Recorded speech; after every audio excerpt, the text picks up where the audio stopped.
ဇလန်ကခီးသည်တွေအပြည့်နဲ့အရှိန်ပြင်းပြင်းမောင်းနှင်လာတဲ့ကားတစ်စီးနဲ့စတင်ထားပါတယ်။ကားထဲမှာတော့ရန်ကိုလို့ခေါ်တဲ့ပျော်ပျော်နေတတ်တဲ့ပုတ်တင်ညိုအထီးလေးတစ်ကောင်မှန်တက်တာထဲမှာပါလာပါတယ်။ရုတ်တရက်ကားကဟန်ချက်ပြတ်သွားပြီးတက်တာကလှုပ်ခါကပြုတ်ကျကွဲသွားတဲ့အတွက်တနာစရာရန်ကိုတယောက်အပြင်ဘက်ကိုရောက်သွားပါတော့တယ်။ကားဆရာကပုတ်တင်ညိုလေးပြုတ်ကျကြံခဲ့တာကိုမသိဘဲမောင်းထွက်သွားတာကြောင့်ရန်ကိုတယောက်ထဲလမ်းမပေါ်မှာတောင်တင်ကြံရစ်ခဲ့ပါတယ်။သူဟာကွဲအပ်နေတဲ့မှန်စားတွေပေါ်မှာဘာဆက်လုပ်ရမလဲဆိုပြီးစဉ်းစားနေမိပါတယ်။ပတ်ဝန်းကျင်မှာဘယ်သူမှမရှိသလိုသူကလည်းအပူဒဏ်ကိုအယမ်းမုန်းတာကြောင့်တော်တော်လေးဒေါသထွက်နေပါတယ်။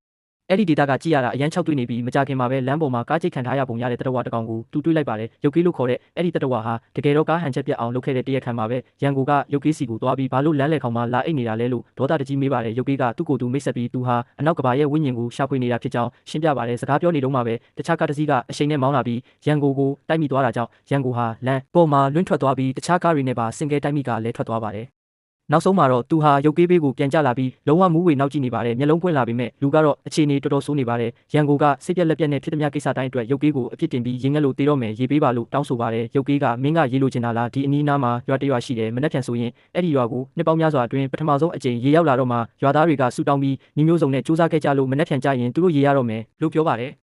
ရန်ကိုကစိတ်အားထက်သန်စွာနဲ့အခုချက်ချင်းသွားမယ်လို့ဆိုပြောပေမဲ့ရုပ်ကေးကတော့သူဟာဝိညာဉ်ကိုရှာနေတော့မို့လို့မလိုက်နိုင်ကြောင်းညင်းလိုက်ပါတယ်ဒါကြောင့်ရန်ကိုတယောက်တည်းရွာကိုသွားဖို့ဆုံးဖြတ်လိုက်ပါတယ်ရန်ကိုခီးဆက်လာရင်းနဲ့ရွှွန်တွေနဲ့ကိုရောင်ဖြောက်ဖို့ကြိုးစားနေတဲ့ဖားတကောင်ကိုတွေ့ပါတယ်ရန်ကိုကအဲ့ဒီနားကိုသွားတဲ့အခါမတော်တဆဆူးတွေကိုနင်းမိလိုက်တာကြောင့်ဖားလေးခများနာကျင်ပြီးအော်ဟစ်မိသွားပါတယ်အဲ့ဒီအချိန်မှာပဲတိတ်ငက်တကောင်ကဖားကိုဖမ်းဖို့ရောက်လာတဲ့အတွက်ရန်ကိုကပလင်းတစ်လုံးထဲမှာဝင်ပုန်းပါတယ်တိတ်ငက်ကသူ့ကိုဖမ်းဖို့လက်သေးတွေနဲ့ပလင်းကိုအပြင်းထန်ကုတ်ချစ်ပေမဲ့ရန်ကိုကအပြင်မထွက်လာပါဘူး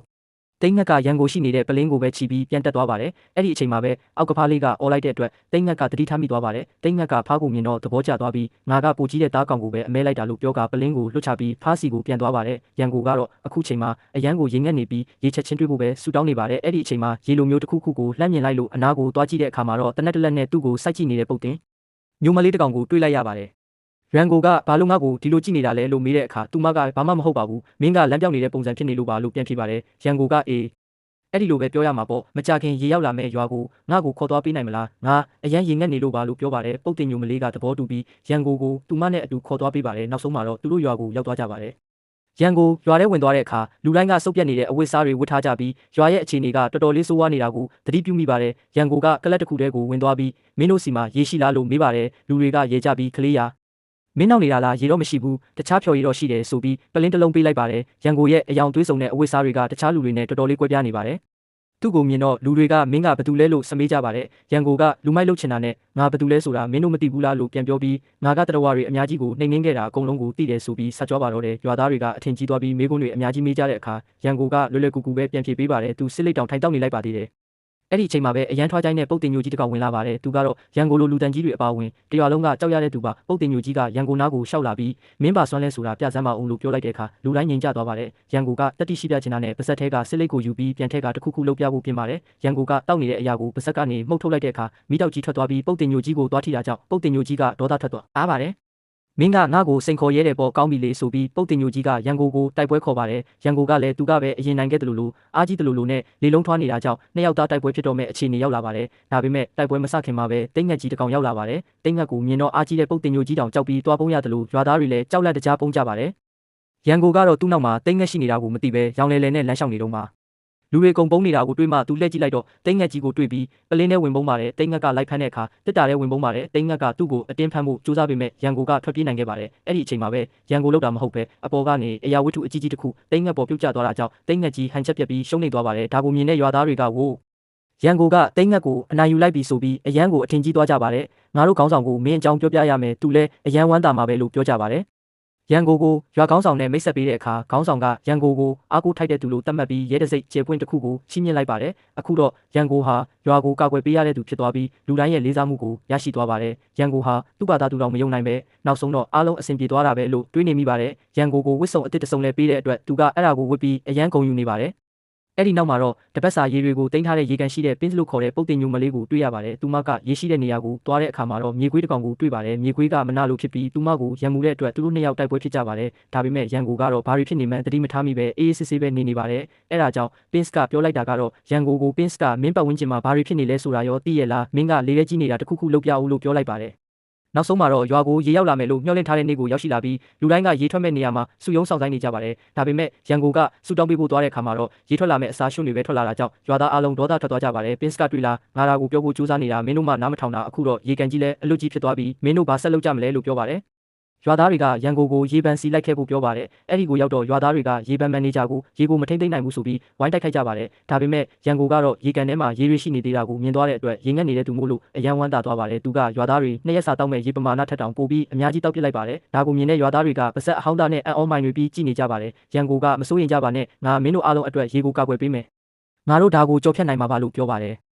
အဲ့ဒီညမှာပဲရွာကတရိတ်ဆန်တချို့ဟာရေကိုးဖို့အတွက်ရေပန်စီကိုရောက်လာကြပါတယ်။နောက်တစ်နေ့မနက်မှာတော့ရေကန်ထဲမှာရေတစက်မှမရှိတော့ပဲလုံးဝအလွတ်ကြီးဖြစ်နေပါတော့တယ်။ရွာသားတွေကရေတွေပဲရောက်ကုန်ပြီလဲဆိုပြီးအော်ဟစ်ကြပါတယ်။ရန်ကုန်ကဘာလို့စိတ်ပူနေကြတာလဲ။ငါတို့အဲ့ဒီတခိုးတွေကိုဖမ်းမှာပေါ့လို့ပြောပြီးသူတို့ကိုစိတ်အေးအောင်လုပ်ပါတယ်။သူကစုံစမ်းစစ်ဆေးမှုတွေစလုပ်ပေမဲ့တကယ်တမ်းတော့စိတ်ထဲမှာတိတ်ရှိပုံမရပါဘူး။သူကရွာသားတွေကိုတောင်ဒီမှာရေမရှိတော့ဘူး။ငါရေငတ်လို့ရေသွားယူလာပေးကြဦးလို့ပြောလိုက်ပါသေးတယ်။ဒေါသထွက်နေတဲ့ရွာသားတွေကသူ့ကိုတနက်နဲ့ချိန်ပြီးရေကိုရှာပေးမရှာပေးရင်မင်းကိုတက်ပစ်မယ်လို့ချင်းချောက်ပါတယ်ရန်ကုန်ကလည်းကောင်းပြီငါမင်းတို့နဲ့လိုက်ခဲ့ပါမယ်လို့ပြောပြီးရေရှာဖို့ထွက်လာကြပါတယ်ပင်းစကလည်းသူတို့နဲ့တူလိုက်လာပါတယ်ရှာဖွေနေတော့မှသူတို့ဟာရေပန်မန်နေဂျာရဲ့အလောင်းကိုတွေ့လိုက်ရပါတယ်ပင်းစကရေခိုးမှုမှာမန်နေဂျာမှာအပြစ်မရှိကြောင်းနဲ့တခိုးတွေကသူ့ကိုတက်သွားတာဖြစ်နိုင်ကြောင်းပြောပါတယ်သူတို့အားလုံးမန်နေဂျာအတွက်ဆူတောင်းပေးကြပါတယ်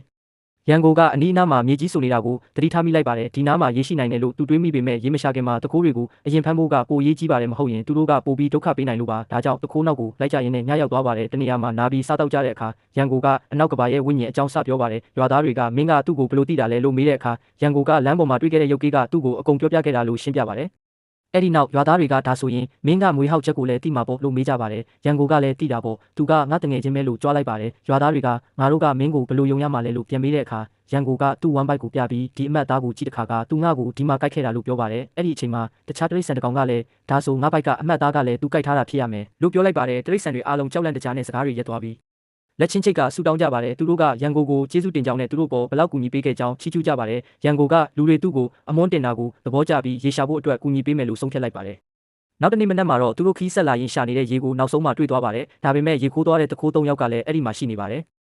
သူတို့ကရန်ကုန်ကိုတိုက်ခိုက်တော့မဲ့အချိန်မှာပဲမြေကြီးထဲကနေတရဝါတွေထွက်လာပြီးသူတို့ကိုဖမ်းဆီးလိုက်တာကြောင့်လိုက်တန်းပြေးတန်းကိစ္စတွေပြီးဆုံးသွားပါတယ်ဒီအခြေအနေကိုအခွင့်ကောင်းယူပြီးရန်ကုန်ကရေတွေတူလောင်ထားတဲ့နေရာကိုသွားပါတယ်အဲ့ဒီမှာရေတွေပါတဲ့တစ်သားပုံအကြီးကြီးရှိနေပြီးရန်ကုန်နဲ့သူ့တငယ်ချင်းတွေကအဲ့ဒါကိုရှေ့ကိုတွန်းထုတ်ကြပါတယ်ဒါပေမဲ့ငှက်တွေကသူတို့နောက်ကိုလိုက်လာပြီးငှက်တကောင်ကရန်ကုန်ကိုချီပြီးခေါ်သွားပါတယ